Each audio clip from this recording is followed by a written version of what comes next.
ગંભીરા દુર્ઘટનાની અંદર આજે 20 જેટલા લોકો મૃત્યુ પામ્યા છે અને એક યુવાન હજુ પણ લાપતા છે। ત્યારે આજે 6 દિવસ થયા અને આપણે ઘણી બધી વાર રજૂઆતો કરી છતાં તંત્રએ પેટનું પાણી હલાવ્યું નહીં અને આ જે ઘટના ના બને એની તકેદારીના ભાગરૂપે આપણે જેટલી રજૂઆતો કરી એને ધ્યાનમાં લીધી નહીં અને ત્યારે પહેલા જે બ્રિજ બંધ કરવાનો હતો એ બ્રિજ ત્યારે બંધ ના કર્યો અને આજે ઘટના થયાના 6થા દિવસે એટલે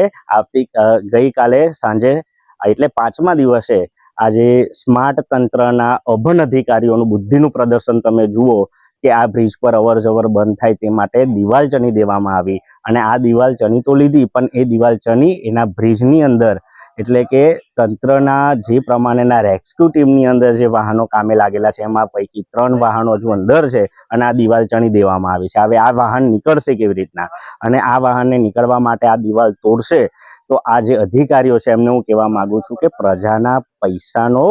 ખોટો વેડફાટ તમે બંધ કરો। આ કામ તમારે પહેલા કરવાનું હતું, બ્રિજ બંધ કરવાની જે વાત છે એ તમારે દિવાલ પહેલા ચણવાની હતી અને આજે 6 દિવસ થયા અને 6થા દિવસે તમે આ દિવાલ ચણો છો અને દિવાલ ચણ્યા પછી પણ તમે શું સાબિત કરવા માંગો છો? આજે તમારી પાસે તંત્ર ખડે પગે 6 દિવસથી ઊભું છે, આટલા પોલીસ કર્મીનો સ્ટાફ છે, NDRF ટીમ છે, તમામ જગ્યાઓ પર તમારો સ્ટાફ છે, તો આજે ચણતર કરવામાં આવ્યું છે ખોટા પૈસાનો વેડફાટ। તમે વાહનો અંદર રાખીને તમે ભાન ભૂલી ગયા હતા, તમારી પાસે બેરિકેડ નહોતા, જ્યારે તમારે જે કામ કરવાનું હતું એ કામ તમે કર્યું નહીં અને પ્રજાના પૈસાનો વેડફાટ કરો છો એટલે આવા અધિકારીઓ અભણ છે એવું મને લાગે છે અને આ અધિકારીઓએ ખબર નહીં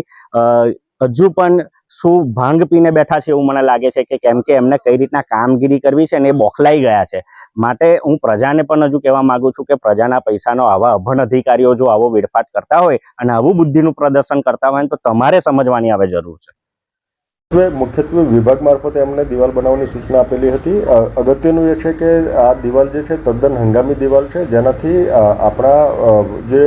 ઘણા બધા ત્યાં અત્યારે હાલના તબક્કે લોકો જોવા જાય છે અને સીધા બ્રિજ ઉપર જતા રહેતા હોય છે। બેરિકેડિંગની વ્યવસ્થા કરી, પોલીસ વ્યવસ્થા હતી, પણ આમ છતાંય અમુક વખતે સ્ટાફ પોતે પણ જોવા જતા હોય છે અથવા તો અન્ય વ્યક્તિઓ પણ ત્યાં જતા હોય છે। વધારાની મૂવમેન્ટ આપણે રિસ્ટ્રિક્ટ કરી શકીએ એ જ હેતુથી આપણે ત્યાં ટેમ્પરરી તદ્દન હંગામી દિવાલ બનાવેલી છે, જે દિવાલ તોડીને ફરી વખત બનાવી શકાય એ પ્રકારની વ્યવસ્થા છે। એટલે આપણો પ્રયત્ન હાલના તબક્કે માત્ર એટલો છે કે લોકોની અવરજવર કે એમની સેફટી ના જોખમાય એ મુદ્દા માટે દિવાલ બનાવેલી છે, વિભાગની સૂચના અન્વયે બનાવી છે, પણ એનાથી